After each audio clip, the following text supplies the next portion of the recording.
नमस्कार. मी उमा आणि तुम्हा सगळ्यांचं हार्दिक स्वागत आहे आपल्या यूट्यूब चॅनलवर, ज्याचं नाव आहे यू मॅटर. यावत रामकथा वीरचरिष्यती महितले, तावत शरीरे वत्स्यन्तु प्राण मम न संशयः. अर्थात जोपर्यंत या पृथ्वी तलावर भगवान श्रीरामांचं नाव घेतलं जाणार आहे, तोपर्यंत या पृथ्वीवर माझा वास नक्कीच असणार आहे, यात संशय बाळगू नका, असं म्हणणाऱ्या श्री हनुमंतांविषयी आजचा आपला हा व्हिडिओ असणार आहे. अनेकदा आपले आदर्श आपण फक्त वंदनीय आणि पूजनीय ठेवतो, पण जर का त्यांचा चरित्र प्रवास आपण बघितला तर त्यांनी त्यांच्या आयुष्यातल्या अडचणींवर कोणत्या प्रकारे मात केली आहे, त्यातून आपण कुठल्या गोष्टी शिकू शकतो हे आपण कधीच बघत नाही. इथे कुठेतरी आपण कमी पडतो. त्यामुळे आजच्या आपल्या या व्हिडिओमध्ये हनुमंतांकडून शिकण्यासारख्या कुठल्या गोष्टी आहेत ज्यामुळे आपण आपल्या आयुष्यातल्या अडचणींवर मात करू शकतो, ह्याविषयी आपण बोलणार आहोत. माझ्या घरात रामभक्ती, हनुमंत भक्ती ही अनेक पिढ्यांपासून आहे, वर्षांपासून आहे. आमच्या घरात श्री गोंदवलेकर महाराजांची सुद्धा भक्ती होते, त्यामुळे राम नामाचा जप सतत चालू असतो. मी जेव्हा लहान होते तेव्हा माझे आजोबा, अगदी मला आठवतही नाही तेव्हापासून, मांडीवर घेऊन बसायचे आणि रोज आम्ही रामरक्षा आणि मारुती स्तोत्र म्हणायचो. त्यामुळे आजही मला सवय आहे. आत्ता इथे बसून जरी मला कुठल्या गोष्टीची काळजी वाटली, कसली भीती वाटली, तर मी डोळे बंद करते, मारुती स्तोत्र म्हणते आणि ती भीती 100% गायब झालेली असते. आणि म्हणूनच आजचा हा व्हिडिओ मला तुमच्यासाठी करावासा वाटला. बघूया आपलं जे दैवत आहे हनुमंत, यांच्याकडून आयुष्यात शिकण्यासारख्या गोष्टी कुठल्या आहेत. Let's get started. आयुष्यात आपण कितीही मोठे झालो, कितीही गोष्टी कमवल्या, तरी सुद्धा विनम्रता अंगात असणं हा सगळ्यात मोठा गुण आहे. भगवद्गीतेत सांगितलेलं आहे की माणसाचा अहंकार हा त्याचा सगळ्यात मोठा शत्रू आहे आणि इथे हनुमंत सुद्धा आपल्याला तेच सांगतात. त्यामुळे पहिला मुद्दा हाच आहे की अहंकार किंवा इगो आपल्या अंगात नसला पाहिजे. ह्याच्यासाठी एक छोटीशी गोष्ट त्यांच्याच हनुमंतांच्या चरित्रामधली मी तुम्हाला सांगते. जेव्हा पांडवांमधला सगळ्यात बलशाली भाऊ भीम याला त्याच्या ताकदींविषयी अतिशय गर्व झाला, तेव्हा त्याचं गर्वहरण करायचं हनुमंतांनी ठरवलं. एकदा भीम जंगलातनं चालत जात होता काहीतरी कामासाठी आणि तेव्हा तिथे हनुमंत आले. त्यांनी एका वृद्ध वानराचं रूप घेतलं आणि ते एका झाडाखाली बसले. त्यांनी काय केलं, त्यांची जी शेपटी होती ती भीम ज्या रस्त्यातून जाणार होता त्या रस्त्यात बरोबर त्यांची ती शेपटी आलेली होती. जेव्हा ती शेपटी भीमाने बघितली तेव्हा त्याला प्रचंड राग आला की एवढा ताकदवर मी असा रस्त्याने जातोय आणि हा कोण वृद्ध वानर, ह्याची शेपटी अशी घाणेरडी का रस्त्यात पडलेली आहे. म्हणून त्यांनी ओरडून त्या वानराला सांगितलं की तुझी ही घाणेरडी जी शेपटी आहे ती पहिले तू बाजूला घे, मला इकडनं जायचं आहे. तेव्हा ते वृद्ध वानर म्हणालं की मला काही आता उठता येत नाहीये, माझ्या अंगात तेवढी ताकद नाहीये, तेव्हा बाबा तूच तुझ्या हातानं ती शेपटी उचल आणि बाजूला ठेव. भीमाला खूप राग आला, पण तरी सुद्धा त्याला वाटलं की एवढूसं वानर आहे, मी करून टाकतो ती गोष्ट. म्हणून त्याने एका हाताने ती शेपटी उचलून बाजूला फेकायचं ठरवलं आणि म्हणून त्याने तसं केलं, पण ती शेपटी काही हलेना. भीम रागावला की असं कसं होतंय. मग त्यांनी दोन्ही हातांनी दात ओठ खाऊन ती शेपटी उचलायचा प्रयत्न केला, तरी सुद्धा ती शेपटी एवढीशी सुद्धा हलली नाही. हळूहळू बघता बघता भीमाचा चेहरा लाल बुंद झाला, पण तरी सुद्धा काहीही झालं तरी ती शेपटी एवढीशी सुद्धा हलायला तयार नव्हती. तेव्हा कुठेतरी त्याला असा प्रश्न पडला की हे जे वृद्ध वानर आहे ते खरंच कोणीतरी महान पुरुष असले पाहिजेत का, आणि आपल्याला काहीतरी ते सांगू इच्छित आहेत का. म्हणून त्यांनी त्या वृद्ध वानराला प्रश्न विचारला की तुम्ही कोण आहात आणि ही शेपटी का हलत नाहीये. तेव्हा हनुमंताने त्या वृद्ध वानराचं रूप सोडलं, ते आपल्या मूळ रूपात आले आणि तेव्हा त्यांनी सांगितलं की आपल्या शक्तीचा जो गर्व तुला आहे त्याचं हरण करायला मी इथे आलेलो आहे. ती अत्यंत वाईट गोष्ट आहे. यातून आपल्या सगळ्यांना हा धडा मिळतो की आपण आयुष्यात खूप गोष्टी कमवतो, त्याचा गर्व आपल्याला असतो, पण खरंच या गोष्टी काहीही नाही आहेत. भगवंत ही सगळ्यात मोठी ताकद आहे आणि त्या ताकदीसमोर आपण खरंच एवढूसे सुद्धा नाही आहोत. त्यामुळे आयुष्यात विनम्रता पाळणं ही अत्यंत महत्त्वाची गोष्ट आहे आणि ही सगळ्यात पहिली गोष्ट आहे जी आपण त्यांच्या चरित्रातून शिकू शकतो. आजकाल मोठमोठ्या कॉर्पोरेट सेक्टर्समध्ये किंवा कंपनीजमध्ये कम्युनिकेशन स्किल्स या गोष्टीला खूप महत्त्व दिलं जातं. समोरच्या व्यक्तीशी किंवा आलेल्या क्लायंटशी कुठच्या प्रकारे संवाद साधावा याचे वर्कशॉप्स होतात मोठमोठ्या कंपनीजमध्ये. कारण संवाद साधणं म्हणजे फक्त शब्दांनी नाही, तर त्याचबरोबर तुमची ओव्हरऑल बॉडी लँग्वेज, तुमच्या चेहऱ्याचे हावभाव या सगळ्या गोष्टी महत्त्वाच्या असतात.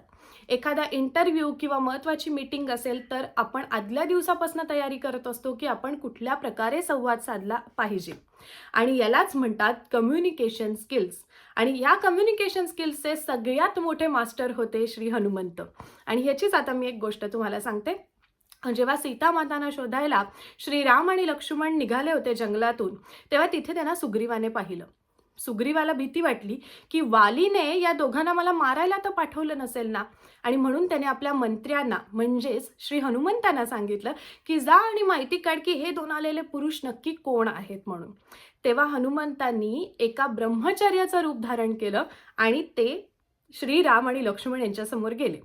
तिथे गेल्यानंतर त्यांनी ज्या प्रकारे श्रीरामांशी संवाद साधला की तुमची कांती सुवर्णासारखी आहे, तुमचे डोळे कमळासारखे आहेत, तुमची छाती भारदस्त आहे, असे तुम्ही नक्की कोण आहात. म्हणजे त्यांची भाषा बघून श्रीरामांना सुद्धा अत्यंत आश्चर्य वाटलं. त्यांनी लक्ष्मणांना सांगितलं की ही भाषा ऐकून एखादा शत्रू जर का मारायला आलेला असेल तरी सुद्धा तो मारणं विसरून जाईल. आणि या ब्रह्मचार्याकडे बघून एवढी एक गोष्ट नक्की कळते की चारही वेदांचा अभ्यास या ब्रह्मचार्याचा खूप झालेला आहे.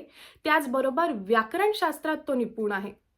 त्याच्या चेहऱ्याच्या ज्या हालचाली आहेत त्या अजिबात अनावश्यक नाही आहेत, भुवयांच्या हालचाली विशिष्ट आहेत आणि त्याच प्रकारे त्याचे उच्चारसुद्धा अतिशय स्पष्ट आहेत. सुग्रीव खरोखरच नशीबवान आहे की त्याच्याकडे असा मंत्री आहे, असं श्रीरामांनी सांगितलं. यावरून आपल्याला कळतं की हनुमंतांचे कम्युनिकेशन स्किल्स किती स्ट्रॉंग होते. आणि म्हणूनच मी कायम सांगत असते की ज्या जखमा शब्द करतात त्या कुणीही करू शकत नाहीत. त्यामुळे आपल्या कम्युनिकेशन्सवर विशेष महत्त्व दिलं पाहिजे. आपण संवाद कुठल्या प्रकारे साधतो, कसा साधतो याला आजच्या जगात खूप महत्त्व आहे. त्यामुळे कम्युनिकेशन स्किल्सवर आपण विशेष काम केलं पाहिजे. तुम्हाला पाहिजे असेल तर त्यावर सुद्धा एक वेगळा व्हिडिओ मी घेऊन येईन. पण ही दुसरी गोष्ट आहे जी आपण हनुमंतांच्या चरित्रातून शिकू शकतो. पुढची जी गोष्ट हनुमंतांकडून शिकण्यासारखी आहे ती ही आहे की आपल्यापैकी प्रत्येकामध्ये संकटावर मात करण्याची शक्ती असते, पण ती शक्ती कुठेतरी आपण विसरतो. आलेल्या संकटामुळे आपण खचून जातो आणि त्यामुळे आपल्याला माहीतच नसतं की खरं तर हे संकट माझ्यासाठी काहीच नाही आहे, मी तर यावर अगदी आरामात मात करू शकते. आणि याचीच गोष्ट रामायणात सांगितलेली आहे ती मी सांगते. लहानपणीच हनुमंतांना एक शाप मिळाला होता ज्याच्यामुळे त्यांच्या ज्या सगळ्या शक्ती आहेत त्यांचा त्यांना विसर पडला होता. त्यामुळे जेव्हा सीता मातांना शोधायला लंकेपर्यंत उड्डाण करून जायचं होतं तेव्हा त्यांना हे माहीतच नव्हतं की हे उड्डाण मी करू शकतो, त्या ताकदी माझ्या अंगात आहेत. आणि म्हणून तेव्हा ते शांतपणे एका कोपऱ्यात उभे होते, शांतपणे त्या समुद्राकडे एकटक बघत होते. तेव्हा जांबुवंत त्यांच्यापाशी गेले आणि त्यांनी त्यांना त्या सगळ्या शक्तींची आठवण करून दिली.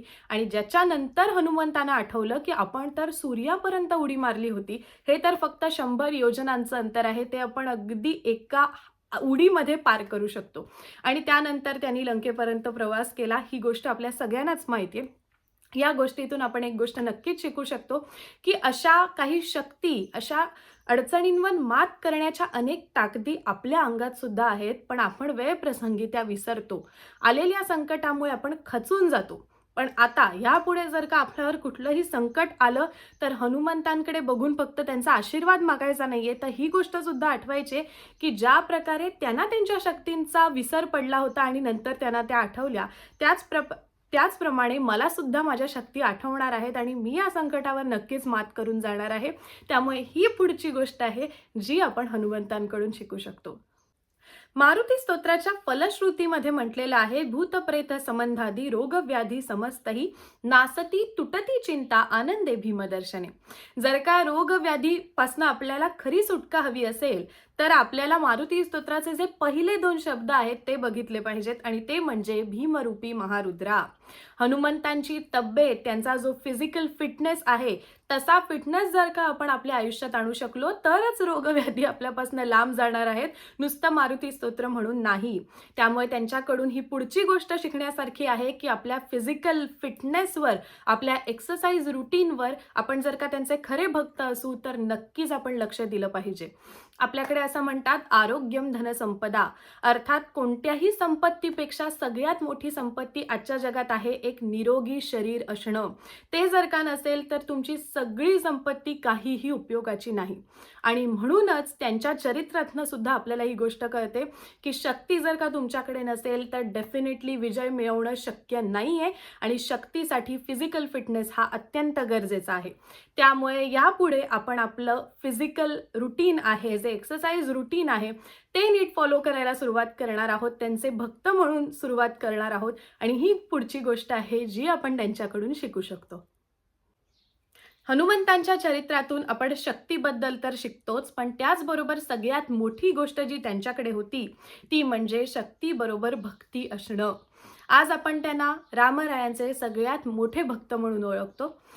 इंग्लिशमध्ये असं म्हणतात, फेथ कॅन मूव्ह माउंटन्स, अर्थात तुमच्याकडे जर का श्रद्धा असेल तर खूप अशक्य गोष्टी सुद्धा तुम्ही शक्य करू शकता.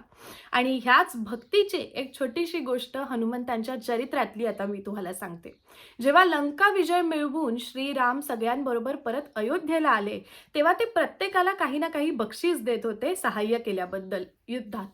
आणि अजूनपर्यंत त्यांनी हनुमंतांना काहीही बक्षीस दिलेलं नव्हतं.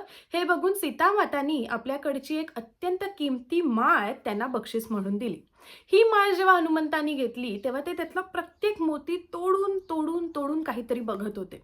हे सगळं बघून दरबारातल्या लोकांना प्रचंड राग आला की बाबा असं काय हे करतायत, एवढी माळ सीतामातांनी त्यांना दिली बक्षीस म्हणून आणि हे तोडतायत का ती माळ. तेव्हा हनुमंतांनी उत्तर दिलं की अशी एकही गोष्ट मला नको ज्यात श्रीरामांचं नाम नाही किंवा त्यांचा उल्लेख नाही, त्यांचा वास नाही आणि या मोत्यांमध्ये त्यांचा वास नाहीये, म्हणून मी एक एक मोती असा तोडून बघतोय. हे बघून दरबारातल्या सगळ्या लोकांना अजूनच राग आला. ते म्हणाले, तुमच्यामध्ये श्री रामांचा वास आहे का. आणि तेव्हा हनुमंतांनी आपली जी छाती आहे ती फाडून दाखवलं होतं की त्याच्या आत रामनाम चालू आहे, त्यात रामांचा वास आहे. आणि हे बघून श्रीराम सुद्धा सिंहासनावरून उठले होते आणि त्यांनी हनुमंतांना कडकडून मिठी मारली होती. इथे आपल्याला कळतं की भक्ती असणं आयुष्यात किती अत्यंत गरजेचं आहे. मी म्हटलं त्याप्रमाणे अशक्य गोष्टी सुद्धा भक्तीमुळे शक्य होतात. आणि त्यामुळे आपल्यावरती एक ताकद बसलेली आहे, त्याच्यावर विश्वास ठेवणं, त्याच्यावर श्रद्धा आणि भक्ती ठेवणं अत्यंत गरजेचं आहे, जी पुढची गोष्ट आपण त्यांच्या चरित्रातून शिकतो. तुमच्या आमच्यापैकी कुणावर जर का एखादं मोठं संकट आलं तर आपण त्या संकटात पूर्णपणे बुडून जातो. आपल्याला काही सुचत नाही, आपण खचलेलो असतो. पण हनुमंत होणं म्हणजे काय, तर अशा संकटाच्या वेळी सुद्धा स्ट्रॅटेजिक थिंकिंग, विवेकबुद्धी आणि मॅनेजमेंटचं पालन करून ह्या संकटातनं बरोबर बाहेर पडणं म्हणजे हनुमंत. आणि याचंच एक उदाहरण मी आता तुम्हाला देते. जेव्हा सीतामातांना शोधायला हनुमंत लंकेत गेले होते तेव्हा तिथे त्यांना एका कुटीतनं रामनामाचा जप ऐकू आला. त्यांना कळेना की रामाचे कोण भक्त लंकेत आहेत, म्हणून ते त्या कुटीकडे गेले तर त्यांना तिथे बिभीषण दिसले. आता शत्रू पक्षात त्यांनी मित्र बरोबर कसा शोधून काढला, त्याचा वापर आपल्या विजयासाठी कसा वापरून घेतला आणि त्यानंतर लंका विजय मिळवण्यात बिभीषणांनी किती मदत केली हे आपल्या सगळ्यांनाच माहिती आहे. त्यामुळे ही एक महत्त्वाची गोष्ट आहे जी आपण हनुमंतांकडून शिकू शकतो की त्यांनी विवेकबुद्धी जागृत ठेवली. हो, आत्ता संकट आलंय, पण ह्यात सुद्धा मी माझं स्ट्रॅटेजिक प्लॅनिंग कसं करीन आणि या संकटातनं बाहेर कसं पडीन हे विचार करणं किंवा ही शक्ती आपल्याकडे असणं म्हणजे हनुमंतांचा आशीर्वाद आपल्याकडे आहे. त्याचबरोबर अजून एक छोटीशी गोष्ट म्हणजे जेव्हा लंकेला आग त्यांनी लावली होती तेव्हा सगळे लोक ती आग विझवण्याच्या कामात गुंतलेले होते आणि तेव्हा हनुमंतांनी एक अत्यंत मोठी गोष्ट केली होती, ती म्हणजे लंकेचा एक मॅप त्यांनी वरतून व्हिज्युअलाइज करून ठेवला होता. या मॅपचा वापर काय झाला तर कुठच्या द्वारानं प्रवेश करायचा, गोड्या पाण्याचे साठे कुठे आहेत, या सगळ्याची बरोबर माहिती काढून ते परत आले होते. याचाच अर्थ एखाद्या प्रॉब्लेममध्ये सुद्धा आपली विवेकबुद्धी जागृत ठेवून प्रॉब्लेम सॉल्व्हिंगकडे कसं जायचं, हे जे टेक्निक आहे किंवा ही जी कला आहे ती आपण हनुमंतांकडून शिकली पाहिजे. मॅनेजमेंट लेसन आपण अनेकदा वाचतो, पण ॲक्च्युली त्या मॅनेजमेंटचे रोल मॉडेल म्हणजे आपले हनुमंत आहेत आणि ही पुढची गोष्ट आहे जी आपण त्यांच्याकडून शिकू शकतो. खरं तर हनुमंतांच्या जीवन प्रवासातून लाखो गोष्टी शिकण्यासारख्या आहेत, पण या व्हिडिओसाठी मी काही फक्त वेचून घेतल्या होत्या आणि आता आपण शेवटच्या गोष्टीवर येणार आहोत. जेव्हा युद्धात लक्ष्मणांना बाण लागला होता आणि ते अत्यंत जखमी अवस्थेत पडले होते, तेव्हा वैद्यांनी सांगितलं की यांची जखम जर का बरी करायची असेल तर त्यासाठी संजीवनी बुटी आणावी लागेल, जी बुटी द्रोणागिरी पर्वत हिमालयात मिळते. आता हे कार्य करण्यासाठी हनुमंतांना निवडलं गेलं. तुमच्या आमच्यासारखं कोणी असतं तर इथेच रडायला सुरुवात केली असती की अर्ध्या रात्रीत जाऊन कसं बरं आणणार, थोडे 2-3 दिवस असते तर जमलं असतं, किंवा राक्षस आहेत मध्ये, मग काही सेना देता का वगैरे अनेक गोष्टी. पण हेच हनुमंत आहेत, आज्ञा मिळाली आहे म्हटल्याबरोबर त्यांनी उड्डाण केलं, ते हिमालयात गेले आणि तिथे गेल्यानंतर मात्र त्यांना या एवढ्या वनस्पतींमधली नक्की संजीवनी बुटी कुठली आहे हे कळलं नसावं. म्हणून त्यांनी काय केलं, त्यांनी तो अख्खा डोंगर उचलला आणि इकडे वैद्यांसमोर आणून ठेवला आणि म्हणाले, आता तुम्ही यातनं बघा यातली संजीवनी बुटी कुठली आहे. पण हातात घेतलेलं कार्य काहीही झालं तरी त्यांनी पूर्ण केलं आणि हीच गोष्ट आहे शेवटची जी आपण त्यांच्याकडून शिकू शकतो. आयुष्यात 2 प्रकारची माणसं असतात, इनिशिएटिव्ह आणि फिनिशिएटिव्ह. इनिशिएटिव्ह माणसं ती असतात जी कार्य करायला एकदम सज्ज तर होतात, सुरुवात तर अगदी मोठी करतात, पण पुढे काही चॅलेंज आलं की कुठेतरी ती हवा सगळी निघून जाते. आणि फिनिशिएटिव्ह लोक त्या प्रकारची असतात, कुठलंही मोठ्यात मोठं चॅलेंज आलं तरी सुद्धा हातात घेतलेलं कार्य जिद्दीनं पूर्ण करू ही ज्यांच्यात ताकद असते त्यांना आपण म्हणतो फिनिशिएटिव्ह लोक. आणि या फिनिशिएटिव्ह लोकांचे सगळ्यात मोठे एपिटोम किंवा ज्यांना गुरु म्हणतो ते म्हणजे हनुमंत होते. ही शेवटची गोष्ट आहे आपल्या व्हिडिओपुरती. काहीही झालं तरी हातात घेतलेलं काम कितीही अडचणी आल्या तरी जिद्दीनं पूर्ण करणं म्हणजे त्याला हनुमंत म्हणतात. तर हा होता आजचा आपला व्हिडिओ. तुम्हाला जर का व्हिडिओ आवडला असेल तर नक्की मला कमेंट्समध्ये सांगा. मी हनुमंतांना नमस्कार करते, त्यांच्याकडे प्रार्थना करते की त्यांची कृपा दृष्टी आपल्यापैकी प्रत्येकावर असू दे. आता भेटूया पुढच्या व्हिडिओमध्ये. तोपर्यंत स्वतःची काळजी घ्या, हसत राहा. बाय.